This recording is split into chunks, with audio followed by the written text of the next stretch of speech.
All right, good evening and welcome to Blue Collar Fishing Live Thursday night. And have we got a good one tonight? The Grim Reaper comes for us all. The Grim Reaper himself of Bass Reaper Baits, Greg Werner, joins us tonight. Hi, Greg. How you doing tonight? How y'all doing? Hey man, I'm doing good. It's a pleasure to be here. I appreciate you inviting me on. Always happy to be able to plug a company I'm passionate about. So I'm definitely glad to be here. And Good. this is my first YouTube live as well. Your first YouTube live. Well, I'm honored. Cheers. Thanks for joining us. All right, Wild Man, Gumpa. Yeah, Aaron, how you doing, buddy? We've got Tim Zadrazel joining us tonight. Welcome, Tim. Always a pleasure to have you around, bud. All right, Greg. How you doing, Tim? Greg, what do you want to start off talking about tonight? Oh no, man, fishing, right? Let's just talk about fishing. Uh, I mean, I can't wait for the weather to finally break myself because I'm itching to get back out on the boat myself. So, Yeah, I'm looking forward to that. I can't never be on the water enough. yeah. The weather here, it's like winter just What's won't up? give up. That last desperate clean to hang on. We had Yeah. we had some pretty weather this Oh, week, and then absolutely. now it's supposed to get down to around 37 this weekend. Yeah. Yeah, we just got freezing rain and snow back home, but I'm in Tulsa, 70 degrees today or 65, somewhere around there, and tomorrow's supposed to be 70, so it's a beautiful weekend down here. Good. And we're definitely looking forward to Red Crest. So Are you going to do any fishing while you're down there, or are you it's just working? just working. I wish I had time to fish. I know Boston loves fishing, but there's just not enough time for that. Yeah, that happens. Gumpa, Yeah. a wild man. Can't wait until I get the boat back from the shop. Can't wait till I get one. I'm a kayak guy at the moment. Yeah. I see he just ordered a Humminbird 360. Um, but you're excited to get that in, Aaron.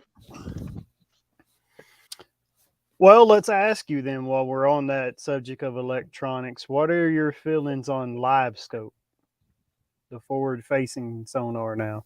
Well, so I just got on a new boat last year. I got that active target from Lowrance. Usually I go with Humminbird and I switch with Lowrance for whatever purpose. Check it out. Um, I like it. What little I've used of it, so far I like it. Does it give you an edge? I think so. Yeah, absolutely gives you an edge. Should it be banned from tournament fishing? I don't think it's that much of an edge. Just because you can see the fish doesn't mean you can catch them, and it might not be the fish you're looking for. So I'm not quite honed in on it enough to be able to determine what most of the fish are that I'm seeing on the graph. Some obviously you can tell it's bait fish or a school of bluegill, crappie, but you might not know if it's bass or striper unless they're really big fish. So it can be Mm-hmm. hard to distinguish from one blip to another that way. Uh, I haven't used it enough to determine it. I think once I use it more, I'll get better at it. But I absolutely love it. I didn't think I would. I thought maybe it'd be too busy on the screen, but no, I like it. I find myself utilizing it. Okay. And if you're listening at home tonight, the delay from Greg here is Greg is on the road tonight. He's in Tulsa, Oklahoma, so he doesn't have his home signal or his home devices. So it is coming through. It's just a little delayed. So hopefully y'all can bear with us. We're getting the answers out of him that we're looking for. Leave any questions that you have for Greg in the comment box, and I'll be sure to get to them. Well, Greg, let's talk a little bit about Bass Reaper baits. What do you got coming out?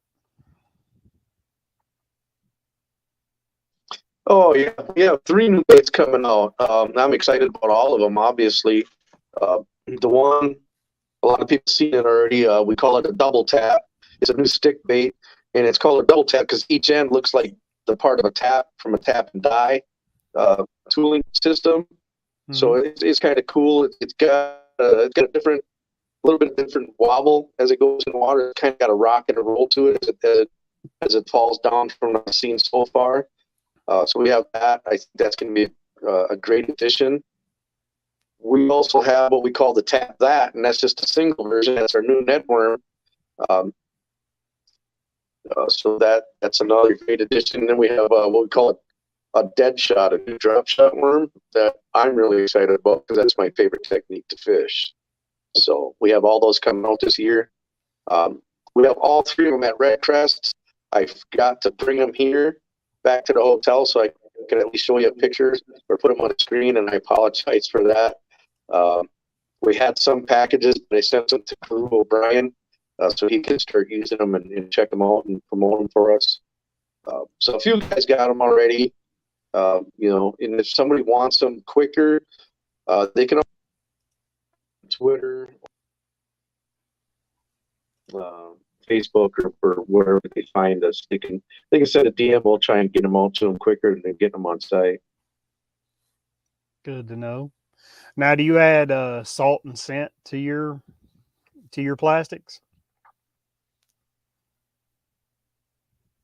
So the stick baits, the double taps have salt. Most of them have scent.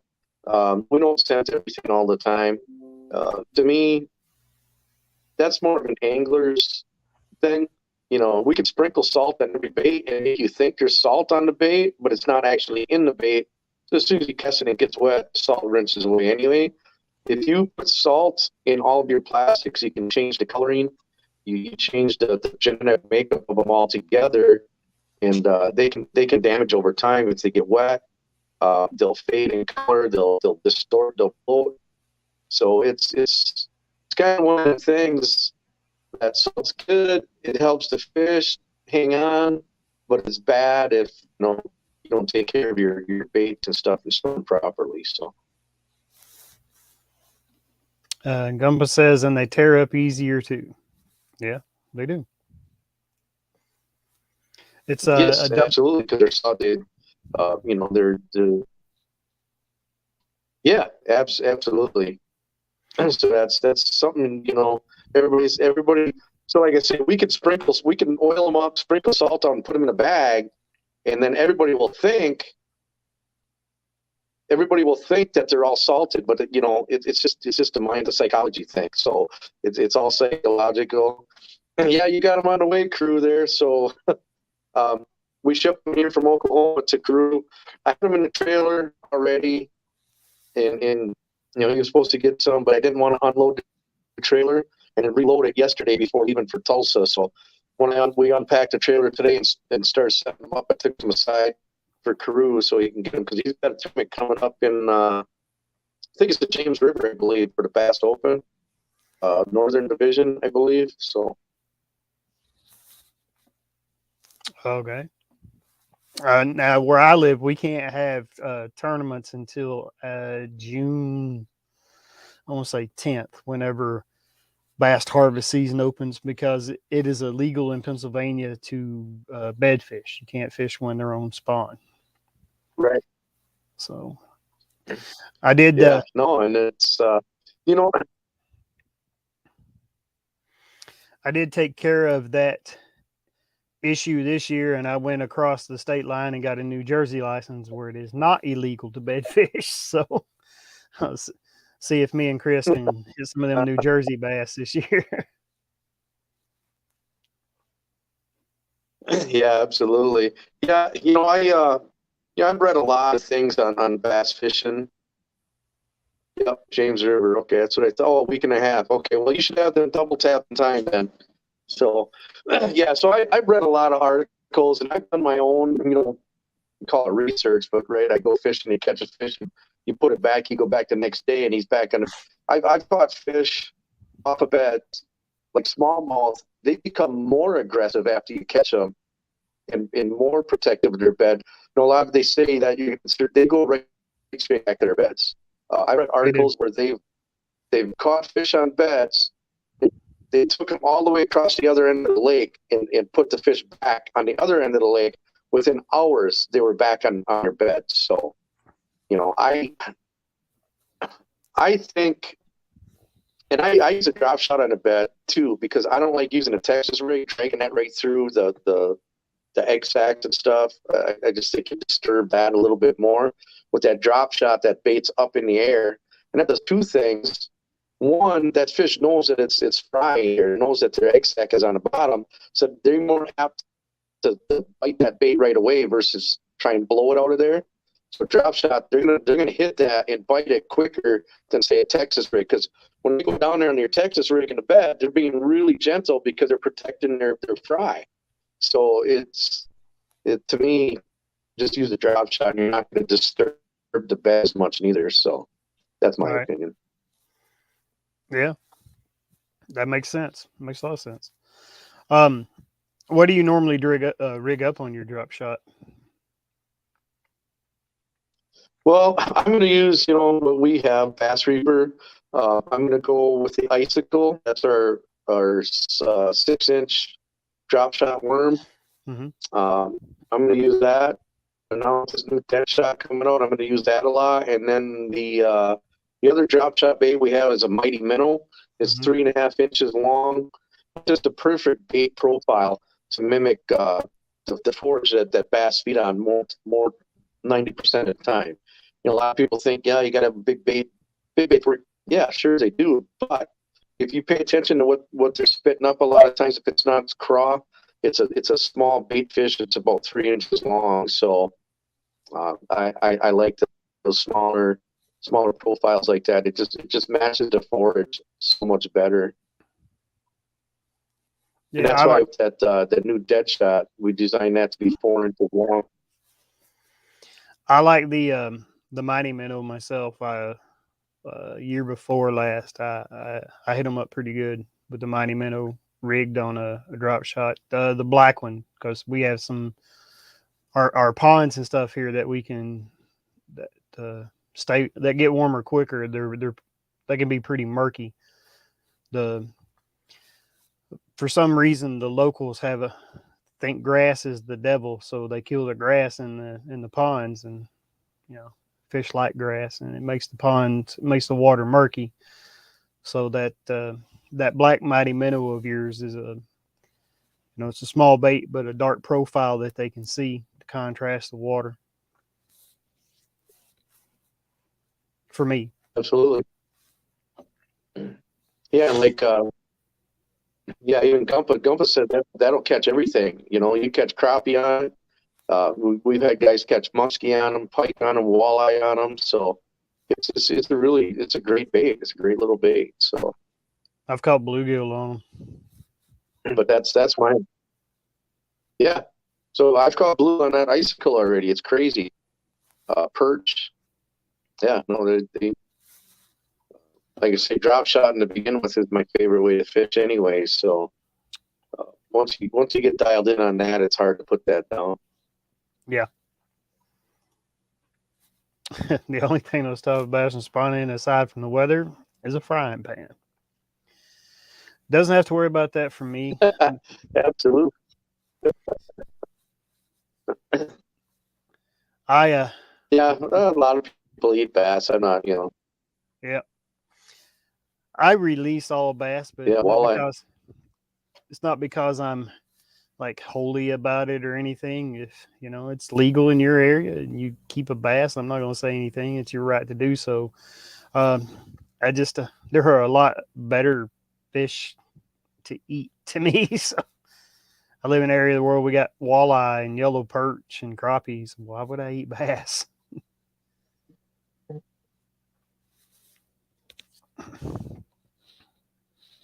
Yeah, well, there are, but bass is part of the bluegill family. It's a sunfish. A lot of people swear bluegill is the best tasting fish out there. There's nothing wrong with bass. Some people have to keep them. I mean, it's good for the population in general. For people there, I mean, you have to harvest some, otherwise you end up stunting lakes and rivers if you don't. So, yeah. Well, I fish a lot of public waters, and the thing about public is you have to harvest the ones that you should be releasing. So because there's a size limit on them here, they have to be over 15 inches to harvest.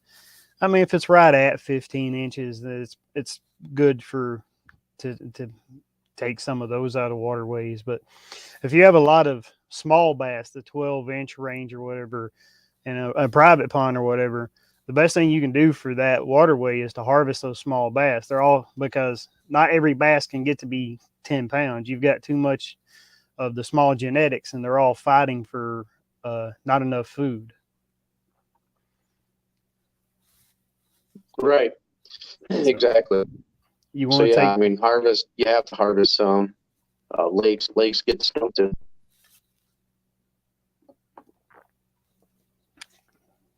of course, your bigger reservoirs and river systems.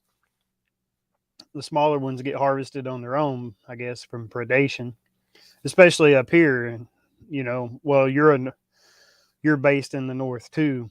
And north of the Mason-Dixon line, bass are not top of the food chain in our local waterways. We have a lot of toothy critters.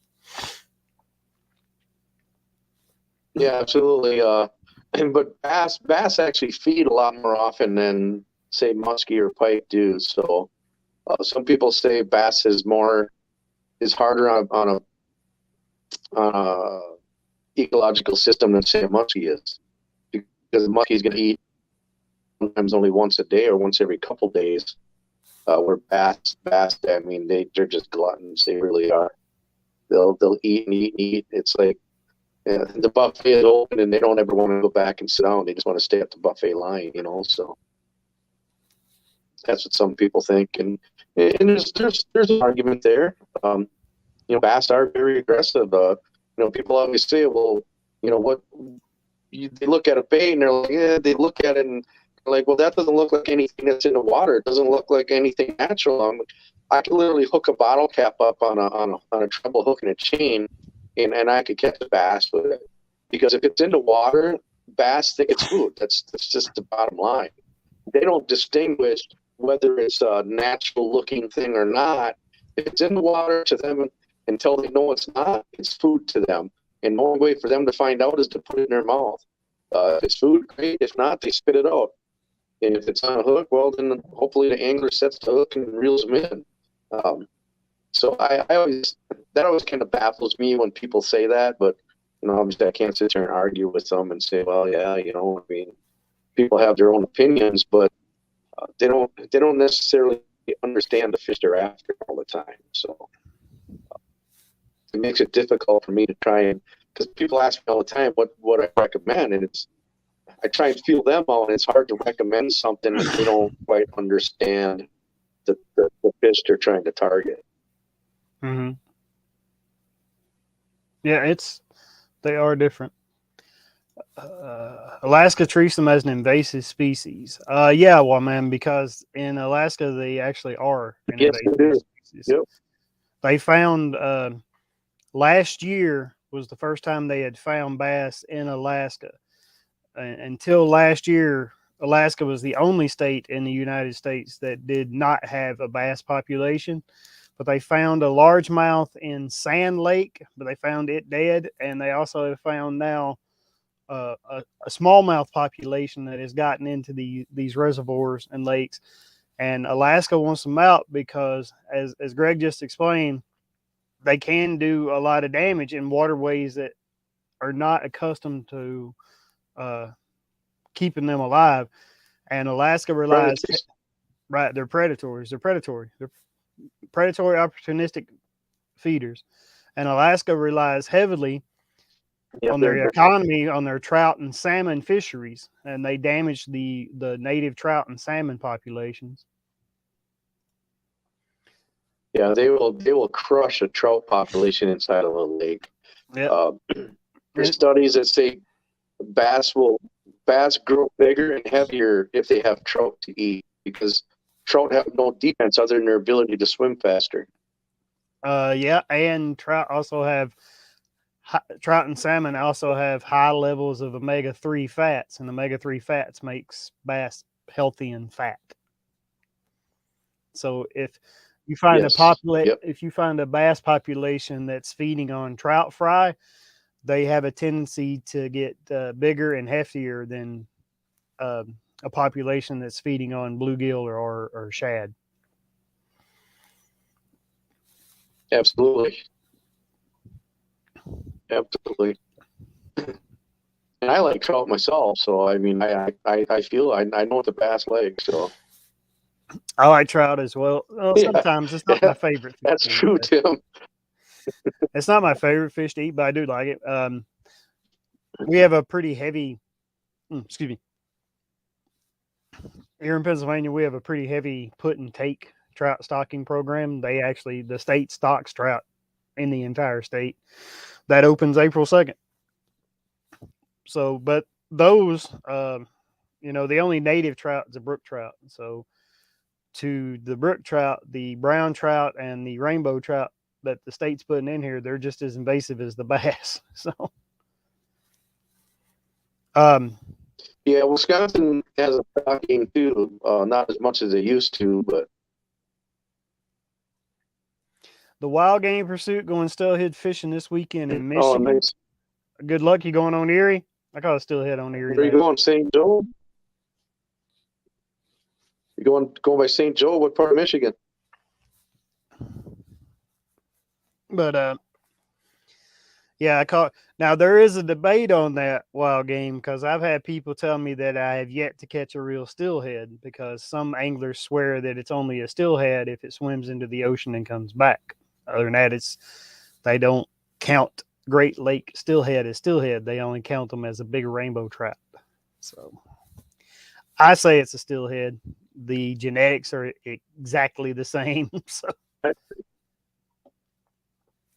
I say it's a steelhead as well. all right. Well, now do you have hard baits coming out now, Greg, for Bass Reef? Well, we have a square bill crankbait right now. We want to add to that, but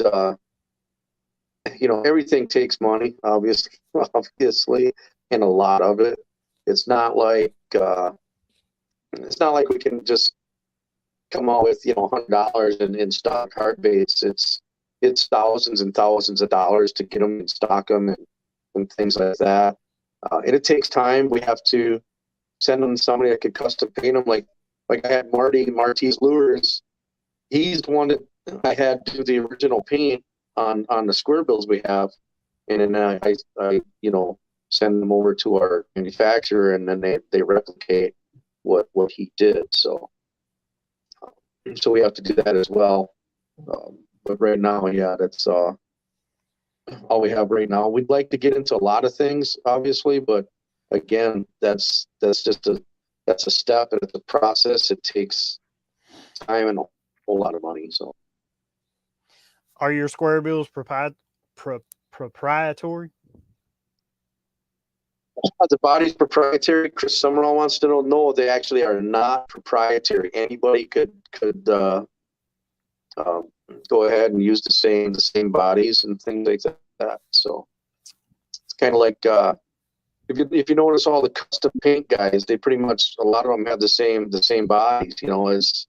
As basically the same thing. So what we got that's different on ours is slightly smaller than most, and our paint schemes are different than everybody else's.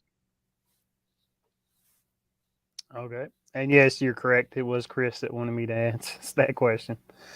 Yeah, I seen that on Facebook. Yeah. I've tried to tell Chris in the past there is nothing new under the sun. This game has been around a long time. It's hard. Yeah. It is hard. Like I say, the stick bait we just designed, yeah, it's our design, and we're the only ones that have it. But the stick bait itself has been around since what, 98 or 99, so 96 Gary Yamamoto. You can only make a worm look so different. Okay. 96. So there's only so many ways you can make a plastic bait look, a plastic worm.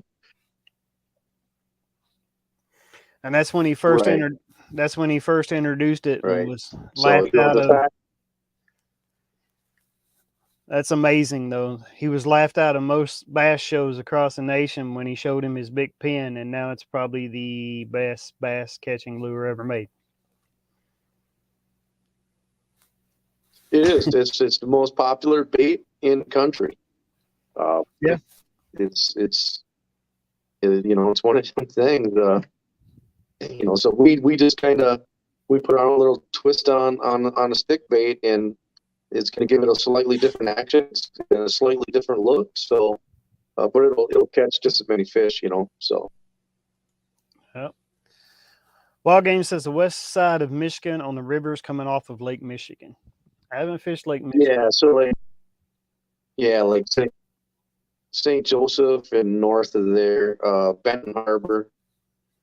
What else? Holland up that way. Now I hear Michigan is a great state to fish. Yeah, I fished the other side of the lake over there. They say that anywhere in Michigan that you can reside Michigan, in Wisconsin, Minnesota. They say, I think I read somewhere one time or saw a video maybe, that you can reside anywhere in Michigan and be within a mile of fishable fresh water. Or 3 miles, I think it was. That's probably fairly accurate. I mean, it's surrounded by the Great Lakes, so yeah, I'm sure there's a lot of tributaries. All right, Tim's the Drazel wants to know, Greg, outside of absolutely. Yep. Tim's the Drazel asks, Greg, outside of money, what is the hardest part of starting a bait business? It's kind of a good question. Time. You know, time in marketing. That would probably, I don't know if I'd put time first or marketing. I mean, there's a lot of, it kind of go hand in hand, right? I mean, you need time for the marketing. And marketing takes time. So, and marketing takes money. But marketing it's a very difficult thing. If you're not utilizing that and trying to brand and get your name out there, you know, anybody can start a company. Anybody can. You got a couple $100, you can go on to any one of the websites that sells the plastisol, the color, the glitter, the flake, the mold. Anybody with a couple $100 can do that, and you can start shooting baits, and you can go on Facebook and post a picture and say, hey, send me a DM and send me $5 at PayPal. I'll pour you a bag of baits. Anybody can do that. Anybody can. And, you know, you make a little bit of money doing it, fine and dandy. But to try and become a brand and to grow and get people to know your name, that takes a lot of time, a lot of energy. If you're not willing to put that kind of time and energy into it, you know, you might as well just settle for beer when you're going to make shooting 10 bags of baits a week and selling them to people on Facebook, you know. So, for anybody, but that's part. Yeah, your audio is kind of fading in and out there, Greg. We'll get that figured out. Same answer for starting a YouTube channel. Facts. Trust me. Time. Getting people to click. So, you know. Dedication. Getting people for you to dedicate. Yep. Yeah, I mean, you got to be committed. And if you get too wild, fishermen won't buy them, oddly enough. Yeah, fishermen do seem to kind of stay with their natural colors or what they know. I get stuck in that pattern sometimes. I'll carry the kitchen sink knowing damn well, good and well, I'm going to throw 2 things all day. You know? Well, that's why we don't get too crazy. 130, yeah. We don't get too crazy with colors. We try and stick with your, you know, obviously black, blue, watermelon, red, flake, green pumpkin, June bug. Those are 4 staple colors. If we don't carry them, people aren't going to buy a lot of product from us at all. Those are staple colors. You have to have. I don't care if you're a custom pour guy. You better be matching them colors up because people want them. Yeah, a lot of guys want other colors as well, but you need your staple colors. You have to have them. Yeah. Do you remember when, like in the '80s, when I was a kid, plastics came in one color, purple. The purple trick worm was about all you found at your local bait store. You know. Purple, man. I tell you what, I throw it. That's my ride or die color right there. Purple. I have to have a form. I have to have a form of purple. Um, I don't care if I'm fishing clear water or dirty water. Purple. I'm going to have purple of some sort. It might not be a solid purple, but there's going to be purple tied on. Guaranteed. One of my rods on the deck at all times. Well, don't bass only see two colors, red and hues of green? No, yeah, no. They actually have a pretty good spectrum of color. They have a wide. That's what makes them such a apex predator is their vision, their color patterns that they can see. So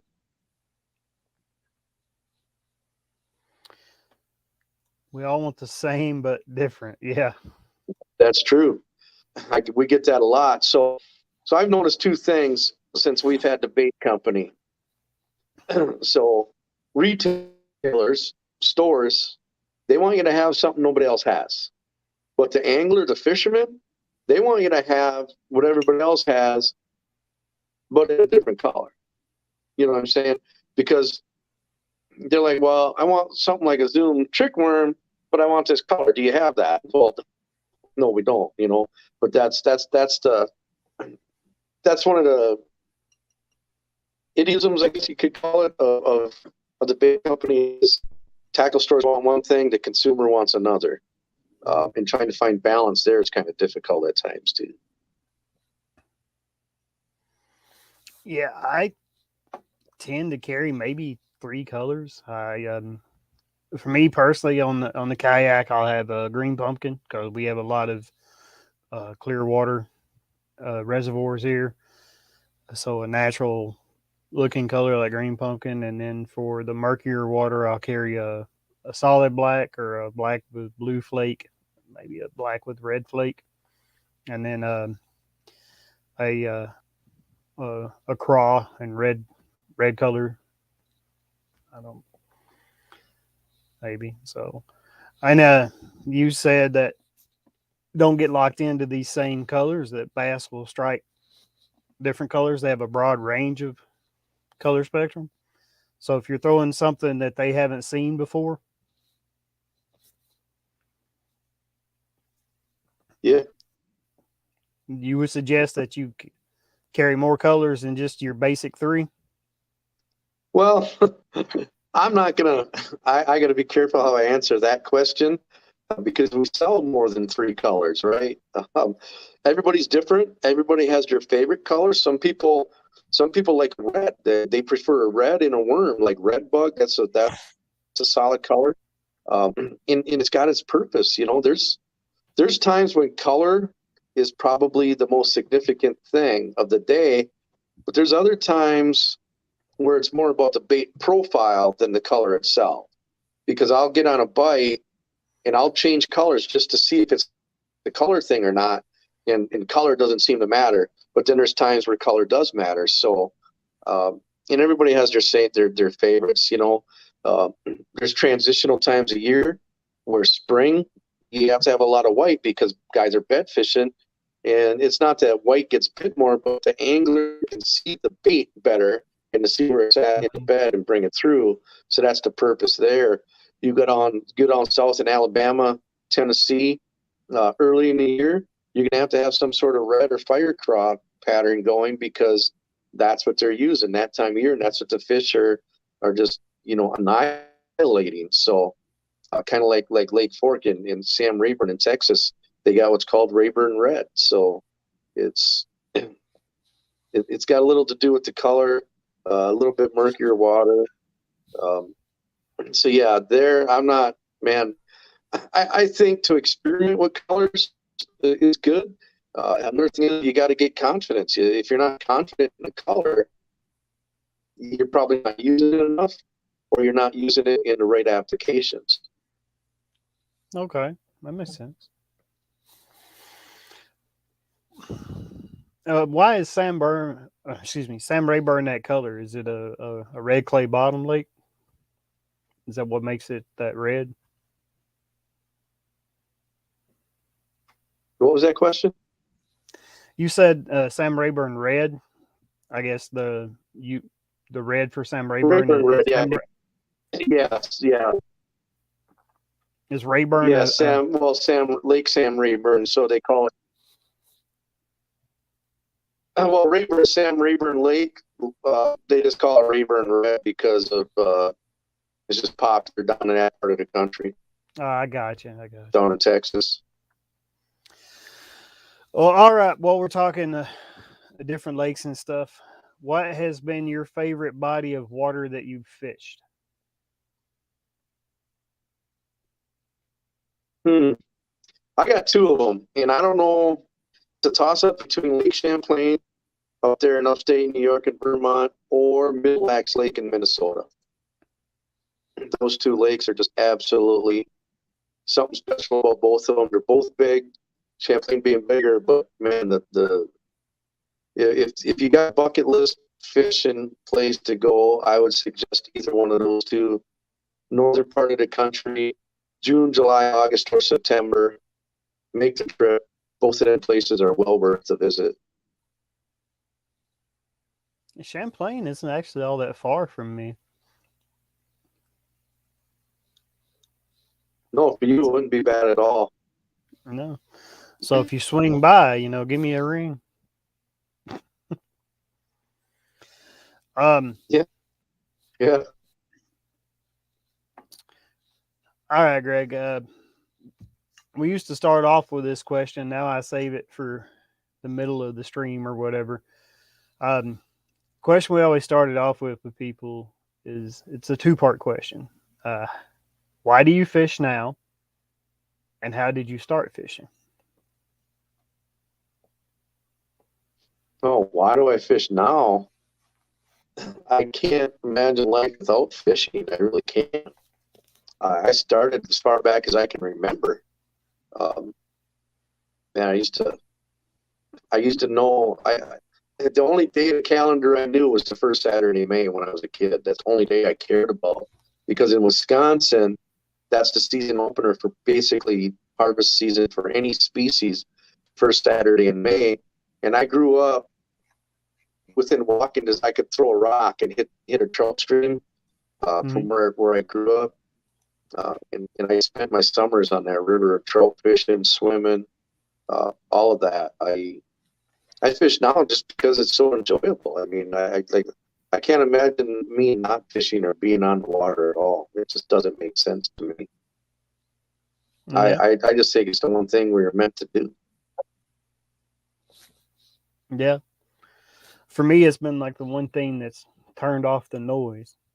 It's a time in my life where my mind doesn't go 1,000 miles an hour. So, yeah, I mean,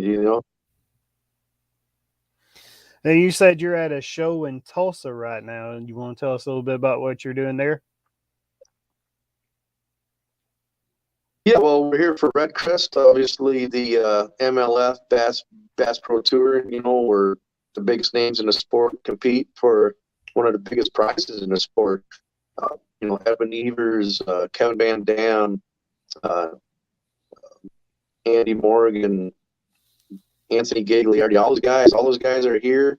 They're fishing Grand Lake this week. They're going for that Red Crest trophy. And I'm going to be taking a picture of that thing when I get an opportunity.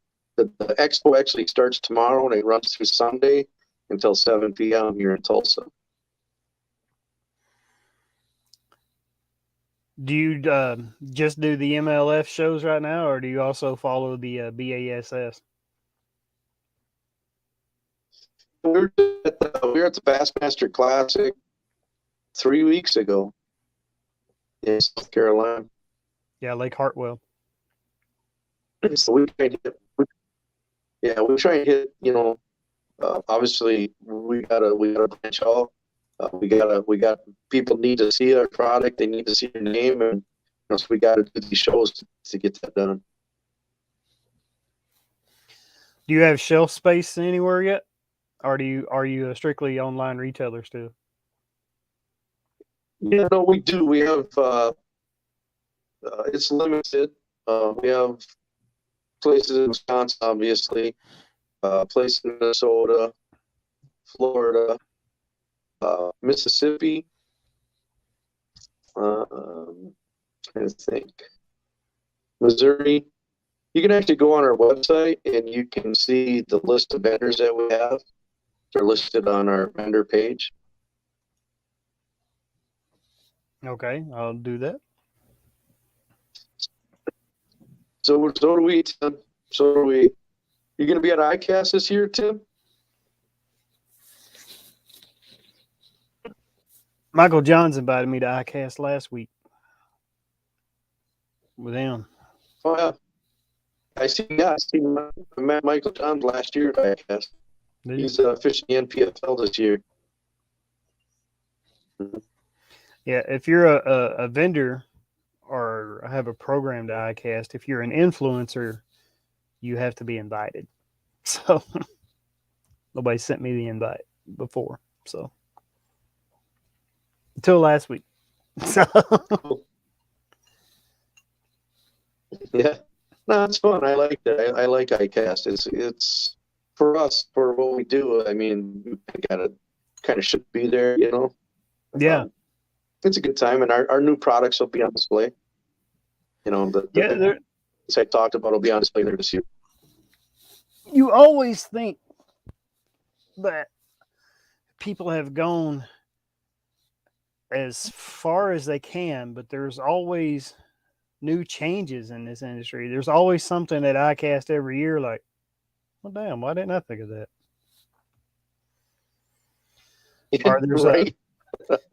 Or there's new people making an old technology that the original patent holder has worn out. So now it's like everything else. When a new technology comes around, it's expensive, and it stays expensive until it has competition. Right.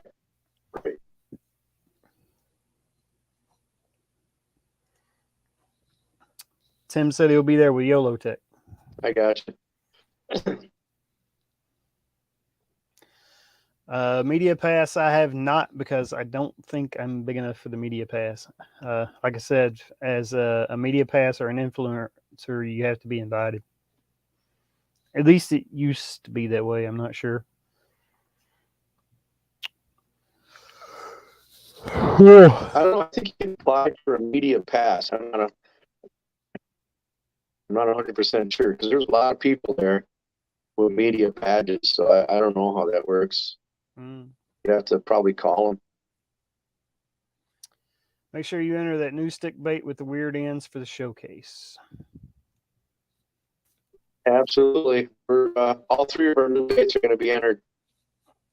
Yeah, we should have entered the cryptic creature last year, and I didn't. I regret not doing that, but definitely that double tap's definitely going to be in there, along with the tap that and that shot. To all three, I think we're allowed 3 products per show, per new product for the showcase. So we're going to put all 3 of them in there. It's beneficiary because it's basically free publicity at that point. Yeah. I do. I mean, I watch a lot of the videos that come out of ICAST every year, and there's usually something that comes out that's pretty neat. Mm-hmm. A lot of companies have launched. There'll be a lot of new products. A lot of companies have launched at ICAST. Yeah. Those kids in Texas launched Guggen baits at ICAST. All the pros used to laugh at them, and now they're driving boats around with their name on it. So, yeah, I mean, I wish I had that kind of financial backing to promote and market, but it's like I said, That's the tough part, but we just keep going, and see what it brings. These new products that'll help get us there. Hopefully, we'll see what it does. Hopefully so. You say you spend most of your time on the road with the baits, so you don't get to fish as often as you like, I'm guessing.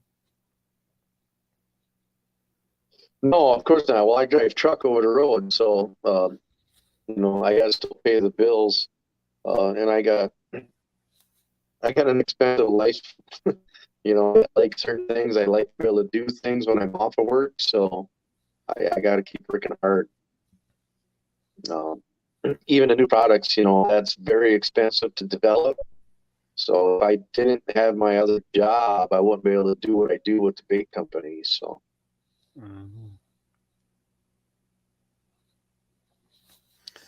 What else have you got in the pipe frame for Bass Reaper baits? Have you got something in the vault that you're thinking about launching?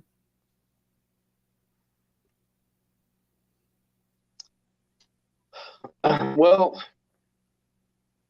yeah, I mean, we want to expand. I mean, we want to get into jigs at some point. Things like that. Just because this industry is so tough that you gotta just keep growing, and because if you don't sell it, you have to buy it somewhere else. You know what I mean? So, jigs, everything's been on our back burner for forever. And we didn't just start this saying we're going to be plastics and plastics only. We started this and said that we're going to start with plastics because that's something people use over and over and over again. Like a lot of people, you might buy a jig and you get that thing hung up in a log. You're going to go in there and try and get it out.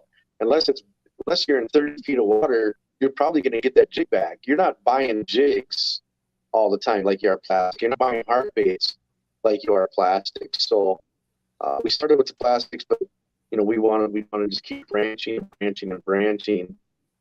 going that way. Like we carry tungsten as well. It's under a different label, but it's still Bass Reaper's product.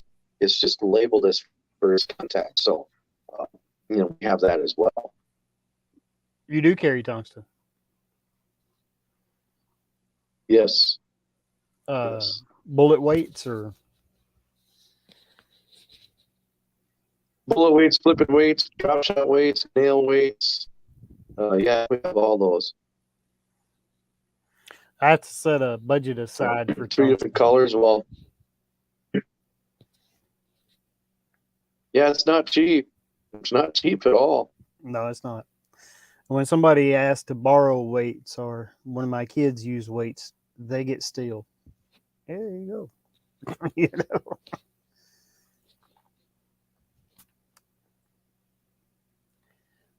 I'd rather steel ended up at the bottom of the lake than tungsten. Yeah.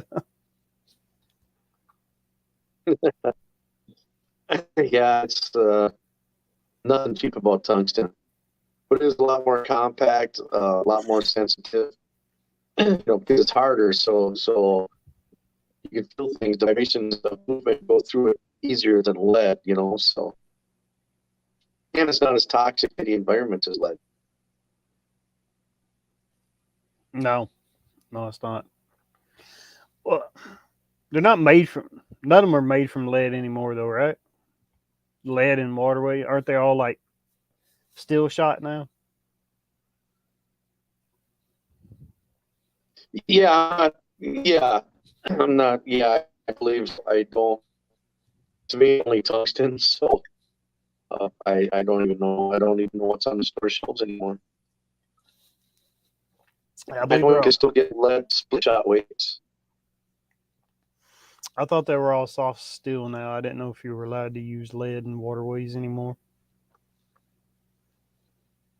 I could be wrong. Yeah, I don't know. I'd have to look. At the package. Yeah, I don't have that answer.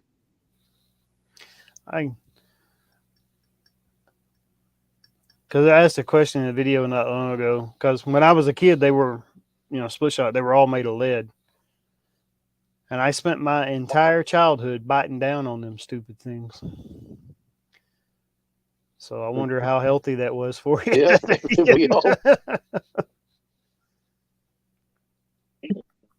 Yeah, we're still around, right? What it means. But imagine how much smarter I might be. A lot of things ain't good for us. That is true. I, you know, All right, Greg, what's your PB? Largemouth and smallmouth. I don't know my exact numbers on the largemouth. I'm going to say it's 7 pounds. Even the smallmouth, I'm going to say it's probably close to 6. But an exact measurement, I can't give you one. I don't weigh all my fish. I catch them, I look at it, and I say, well, it's about this. It's about. I'll measure it. Like my biggest smallmouth is like 22 inches. So, and my biggest largemouth is like 22 and a quarter. And they're both caught in Wisconsin. 22 and a quarter, I'd say it's around 7'2", 7'4". 20 is around 5'9", Yeah, 6 pounds. I just call it 7. I don't like, I catch a fish. I try not to keep them out of the water that long.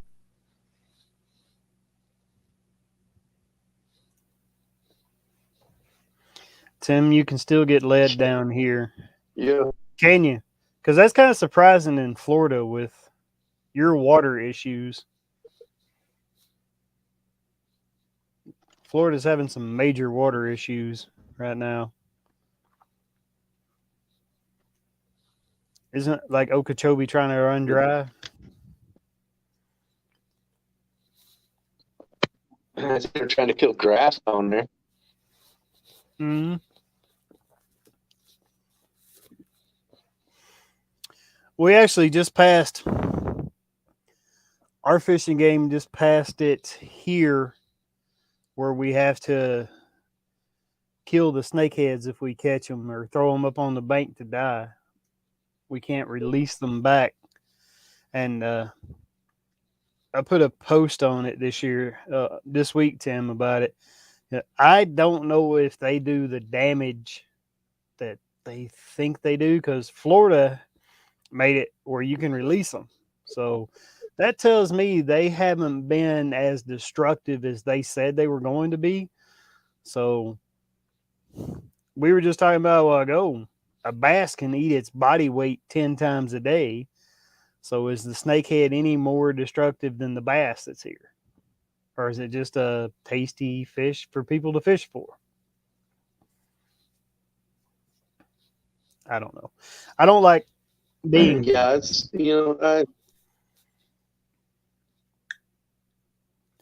I don't mind keeping fish. I've had snakehead. It's delicious. I don't mind keeping fish to eat. I don't like being told I have to kill something, though, even if I have no intention of taking it home and eating it that night. well, that's like the blue catfish in the Potomac. Yeah. Well, not only that, but okay, they're introduced, they evolved on this continent, I guess. I had a guy tell me on Twitter. So I'll give him that. But however, in these local waterways, this week, the state just put thousands of invasive species that are damaging the local brook trout population and those browns and those rainbows. And they protect them. Right. I wish states would adopt Texas-style share a lunker program. Yes, I do like that program. Greg, are you familiar with Texas's share a lunker program?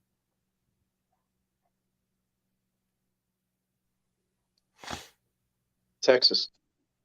Yeah, Texas, they have a share a lunker program. And what the share a lunker program is, or the lunker program, is if you catch a bass over 13 pounds, you can enter it into the Share a Lunker program. And what they'll do is, and then they will spawn that bass with other bass 13 pounds or over to get those genetics, those bass genetics into the spawn and release that spawn back into the lakes. That's how they're growing bigger and healthier bass in Texas. But we just discussed not every bass can reach double digits. Some of them don't have the genetics for it, but the ones that do, they have the genetics to make larger offspring. So with the Share a Lunker program in Texas, you have a lot of lake records that are coming from the same bass genetics of previous lunkers. I think the Share a Lunker program has something like 15 lake records, including the last 3 state records called. So it's very possible that Texas will have the next world record with their Share a Lunker program. If any state in the U.S. has the greatest shot at the next world record, it would be Texas. If it's not Texas, I think it would probably come from Sugar Lake in Mexico. I think it's currently in A possibility. I think it's currently in Alabama and shared in a lake in Japan.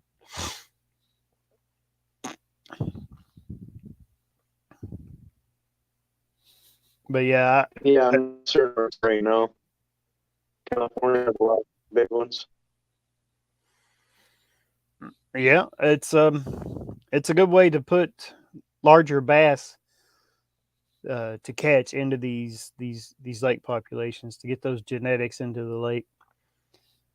Like we were talking a while ago, if you have too many small bass in a lake, all you're going to get is small bass in a lake. Excuse me. Right.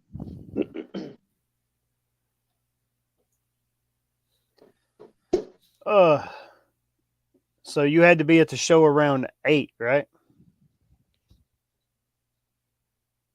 No, it's by 9 o'clock. It should be good for us. Okay, good. There's no need to be in a hurry for us. It doesn't start till 10, so for an hour early, that's plenty good. Okay. The only thing I don't like about the show is that it runs until 7 p.m. on Sunday as well. So it's gonna be a long Sunday too.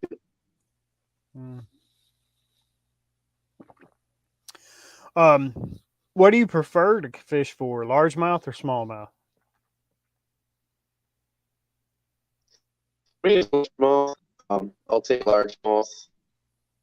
I got so many, growing up trout fishing, I catch so many smallmouth that still my worms I need it for trout. I just always had a bad taste in my mouth for smallmouth. So I just prefer smallmouth. Smallmouth to me aren't as, I don't know. Just growing up catching them, it's not as, I don't know, mystical. Like, I just prefer largemouth. Okay.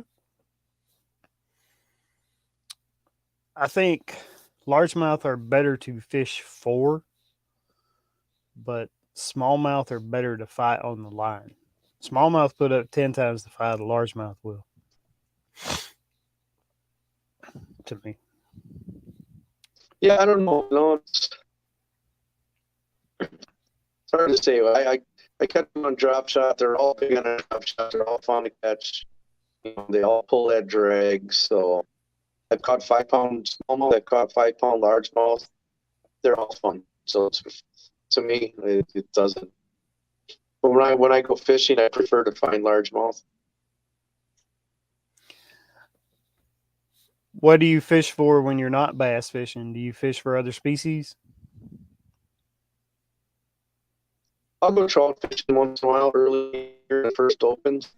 But otherwise, no. I usually don't target anything else.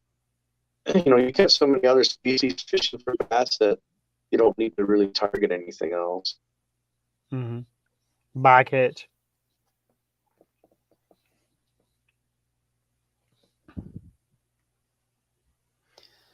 What was Um, that? bycatch, you get a lot of bycatch when you're bass fishing other species.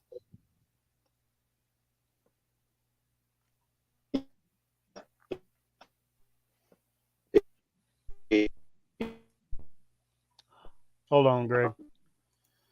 Your your connection's going wonky.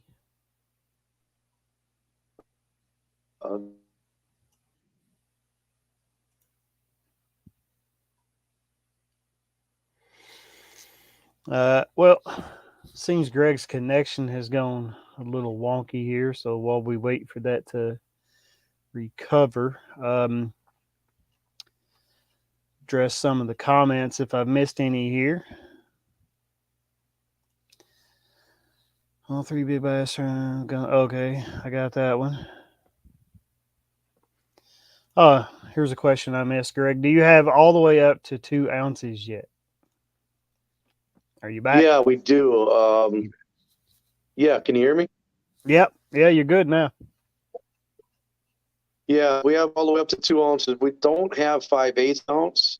We have eighth, 3/16, quarter, 3/8, half, 1/4, 1 1/4, 1 1/2, and 2 ounce on the flip weights. On the worm weights, we have eighth, 3/16, quarter, 3/8, half, 3/4, and 1 ounce. Drop only go up to half ounce right now. We are adding a 5 ounce, I think, on the drop shot weights. Nail weights, we have 3 sizes right now, but we're adding to that. We can't release that just yet, so that's something new we're working on as well. Okay, dope.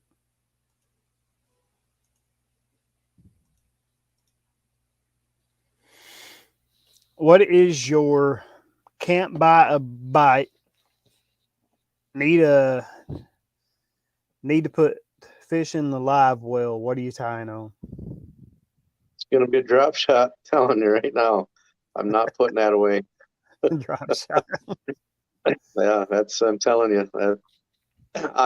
I fished that, I'll flip it. I'll flip it in the thickest lay down trees that I can find because it's just something they don't see in that situation. So it doesn't matter to me if it's 4 feet of water or 40 feet of water. I'm throwing a drop shot. It's my first choice. It's my last choice. Sometimes I'll throw a swim jig. I like doing that as well, but drop shot's my mainstay. You mainly focus on the plastics. You don't throw a lot of crank. I don't throw a lot of crankbaits in. Plastics is probably my number one when it comes to bass.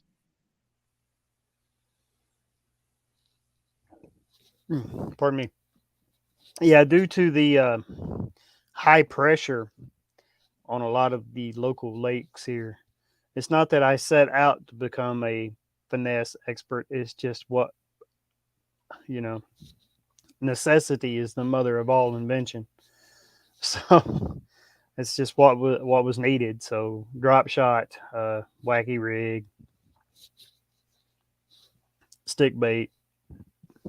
Pardon me. Those are my go-to as well. Stick Yeah, bait on absolutely. wacky rig, shallow water, weightless. Just let it. Sometimes if I can't buy a bite, I can wacky rig a stick bait weightless, throw it up in some shallow water, and let it shimmy down. And that I don't know. There's just something about that shimmy they don't like or they really like. Put a fish in Right. the well, or in my case, put a fish on the board. Right. Kayak tournaments are length, not weight. Yeah, yeah. We have one every year. We have an online tournament in October. It runs the whole month. It's just big bass only. We have a smallmouth category and a largemouth category. That way, the guys in the north have a chance. The guys in the south. But October is a tough time to catch a big bass in the south too. So it's really anybody's game. So Yeah. Now they do have. earlier opportunity in the south to catch a big bass because they start spawning in late February in the south. So Yeah, yeah, yeah. Florida. They claim Lake Okeechobee. It spawns year round down there. So I don't know. Tim would know more about that than I do, but uh, they say even in December you can catch spawning fish on Lake Okeechobee. I wouldn't doubt it due to their strange weather patterns. Hmm. Um, Lost the question I was going to ask. Sorry. Oh, there it is. So, Greg, what do you think are some of the changes or advancements in fishing and bass fishing that has come about that has really changed the sport as of late?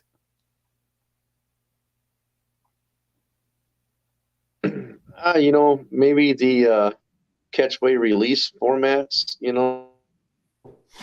That'd be about the only thing I can come to think of off the top of my head. Uh, it's better for conservation, I think. But the live well systems in these bass both pretty good.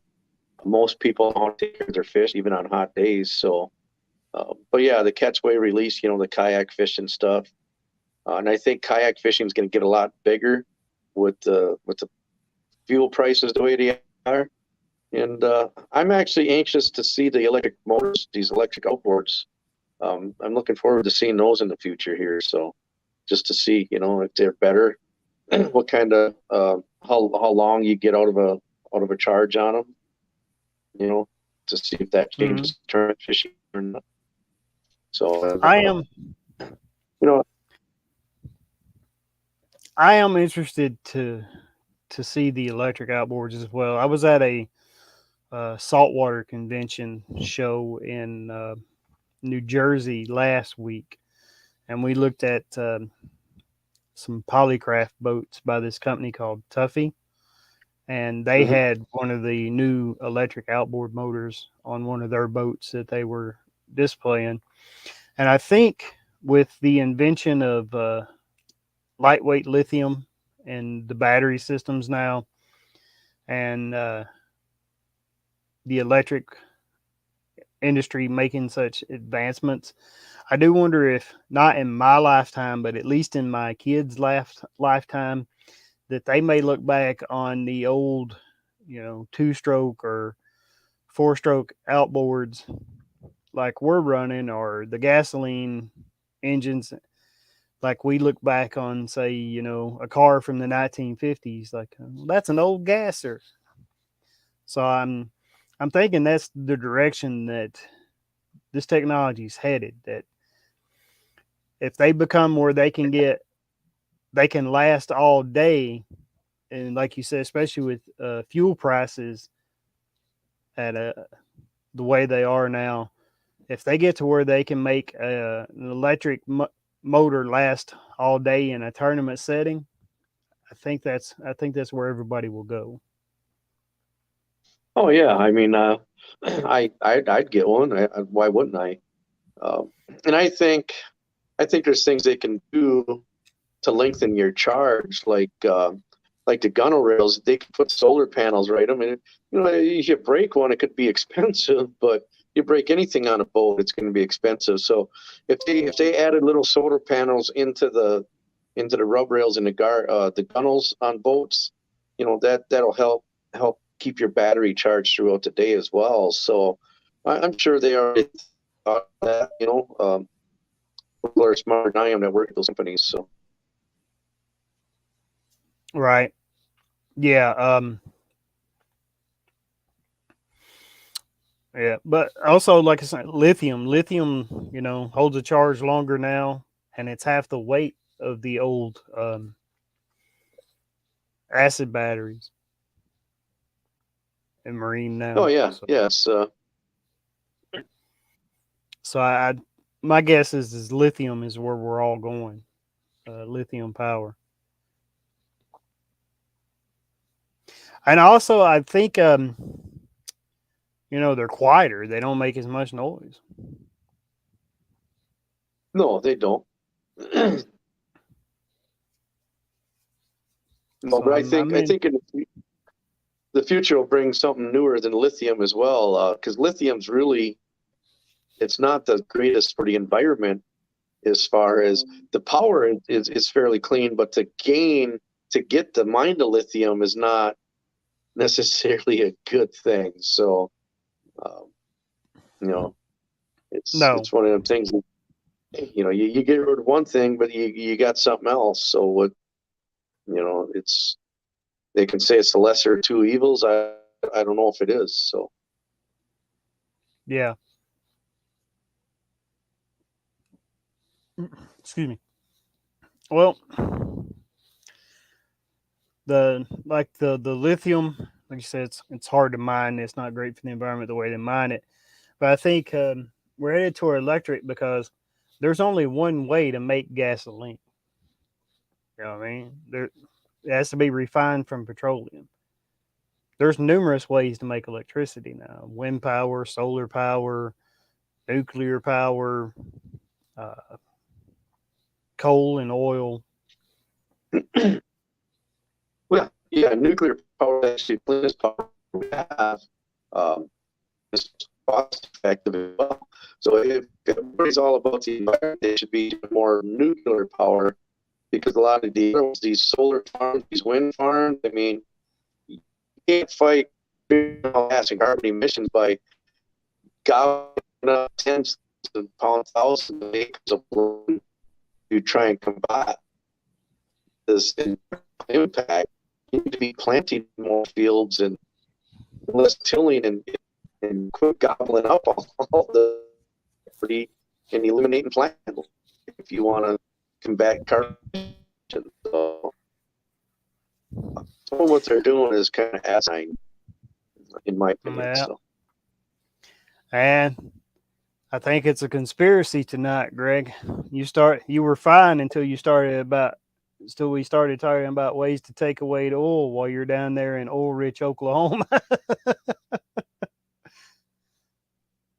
Hey Stanley, how you doing? Thanks for coming in tonight, bud. yeah, exactly. So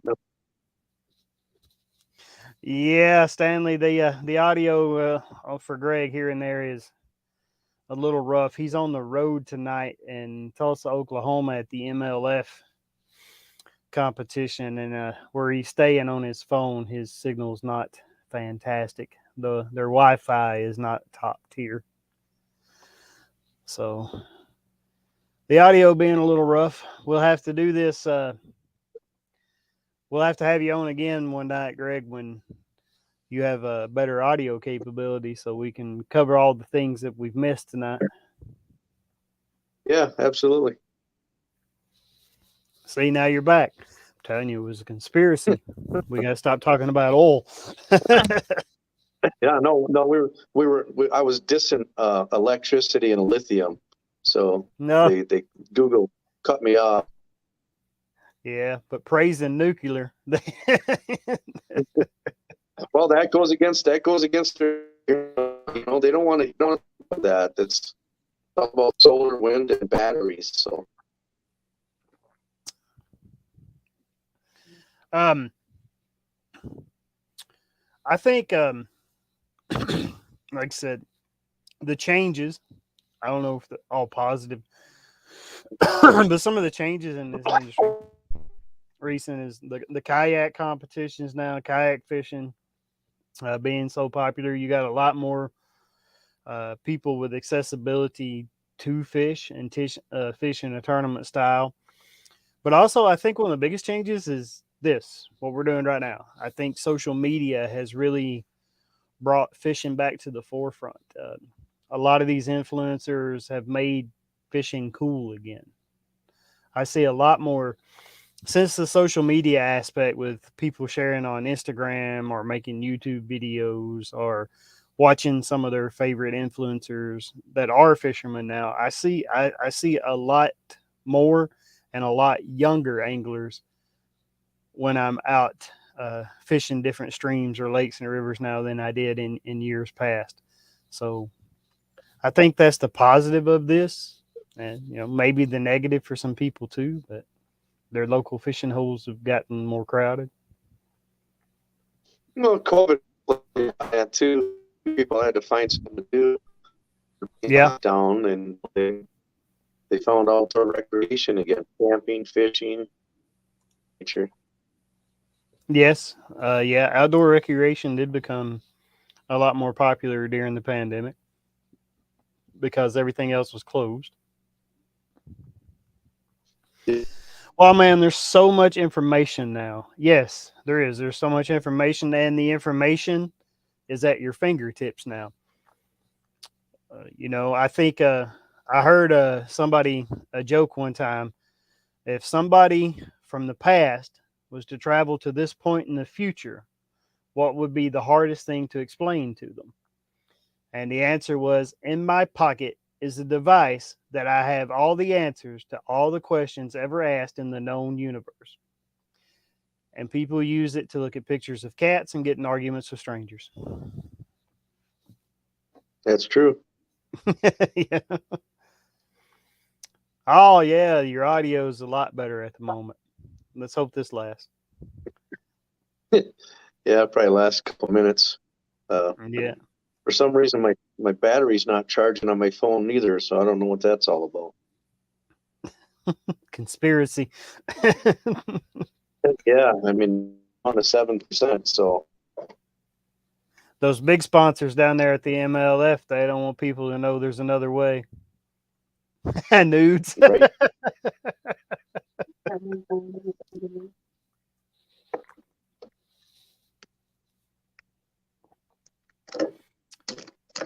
Wow, man, I spent a lot of time in the early years trying to figure out what they were talking about on a show or a magazine article.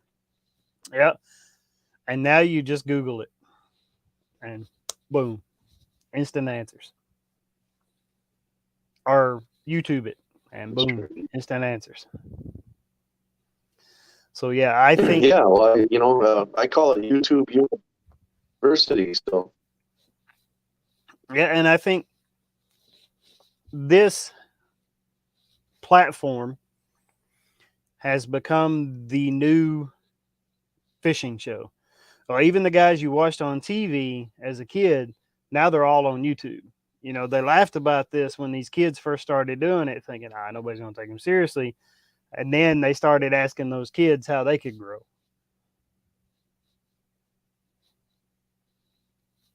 When the YouTube fishing scene first came around, Scott Martin was on the Discovery Channel doing the Scott Martin Challenge show. And now he's working with those Gugan kids and uploading to YouTube every week. So now he's had them come fishing with him to help him grow on a platform. So how the tides have turned. yeah. I mean, even his dad. That's his dad. Well, on TV's just YouTube now. Yeah, TV's long gone. Everything's going streaming. So Yeah.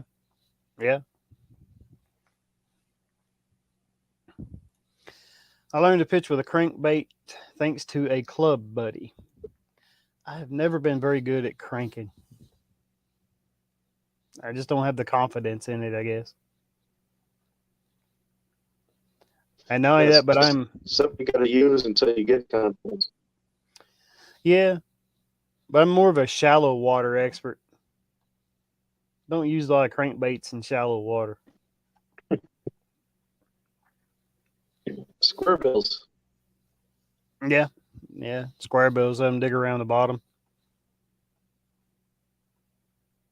If I want information on a lake, I start looking on YouTube. Yep. And I know a lot of local anglers that got mad about that. You're giving the lake away. I'm not doing anything, but yeah.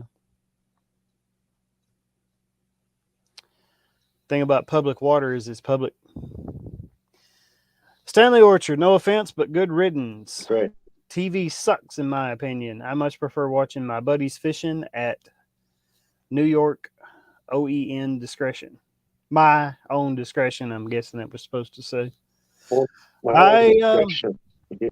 Yeah. I agree. I like watching what I want to watch when I want to watch it, as much of it as I want to watch. I think the days of waiting a week for your show to come out, hopefully, are coming to an end. Now they're releasing seasons. Yes, they are.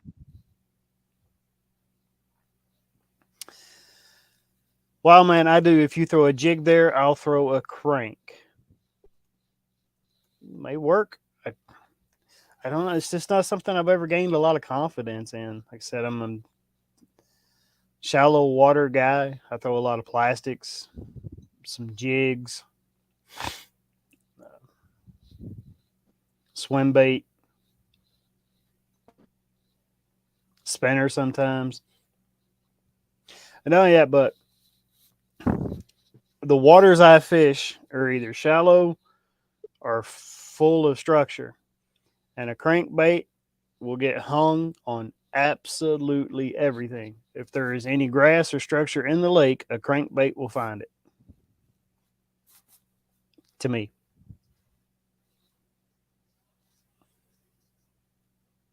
But yeah, I mean, I can see that working. Give them something different to look at. Um, Maybe I'll try what Greg said this year. Throw a square bill up in there. Um,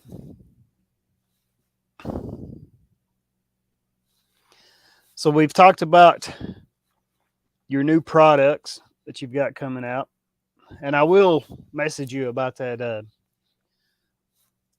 new stick bait you got coming out. I'm interested in that, so maybe I can be one of the ones that get a pack of those before you launch.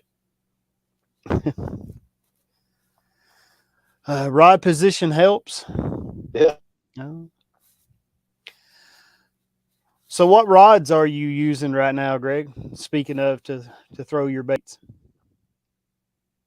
do you have a preference or? Well, I still got a lot of my deep. Well, nah, not really. Um, I have a lot of custom stuff, so um, you know, depends on what I'm throwing, what rod I'm going to be using, really. So, uh, and one of the ones I like, actually, the Big Bear rod. That's the one I have my swim jig on. That's probably my second most used rod on the deck, next to my drop shot rod. So, and I just picked up a new one from Cash Rods Icon series. So I'll be giving that a workout this year. You ever get one from Gumpo when he was making them? You said you used a lot of custom. Yes, I did. Yep, he made me. Yep, he made me a crankbait rod. In fact, it was my first Bass Reaper rod that I had done just for crankbaits. He did the show way back in the day once. Open invitation, Gumpo, anytime you want to come on.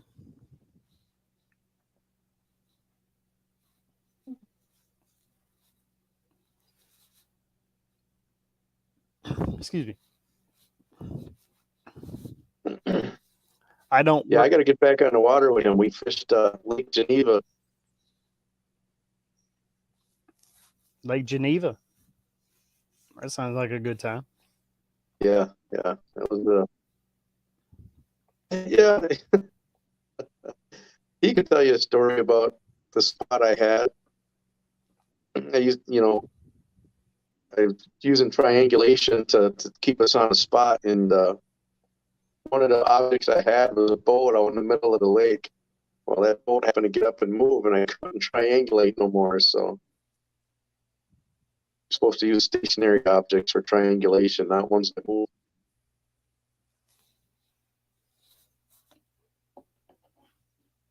Well,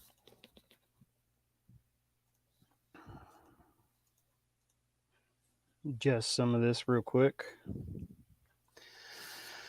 Right, let me know. I just did. Open invitation, man. Anytime you want to come on. send me a message and we'll set it up. All right. Always a good time. Like I said, we're getting the band back together, boys.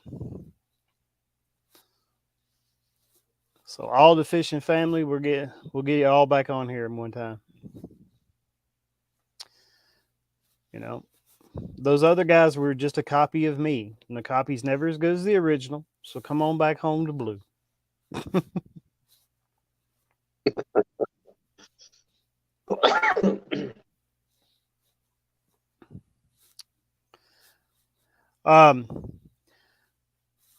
Well, Stanley. Me and Stanley go way back on on this platform. Been around for a while too. Saltwater guy though, can't relate. Yeah. I was gonna send you a picture today, Stanley. I went by the local river and canal here, and there was a guy checking the trout stocking in the canal. I live 3 hours from Mini Coast. I counted 6 salt life stickers. Like, I don't think you're all about that salt life 3 hours from the coast.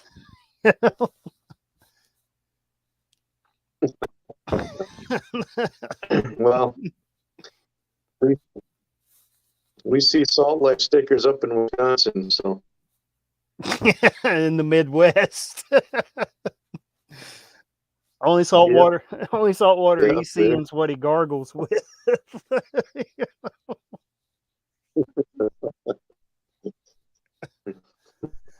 it's all about that salt life. But I think they got the sticker because I think it goes along with their tequila. Maybe.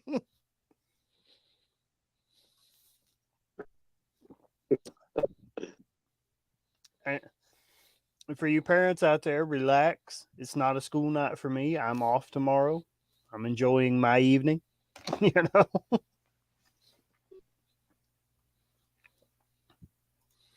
Yeah.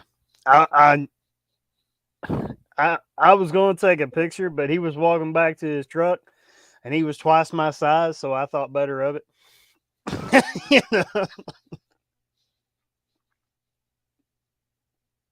Well, I was going to take a picture to send it to Stanley. Like, he belonged to you, man.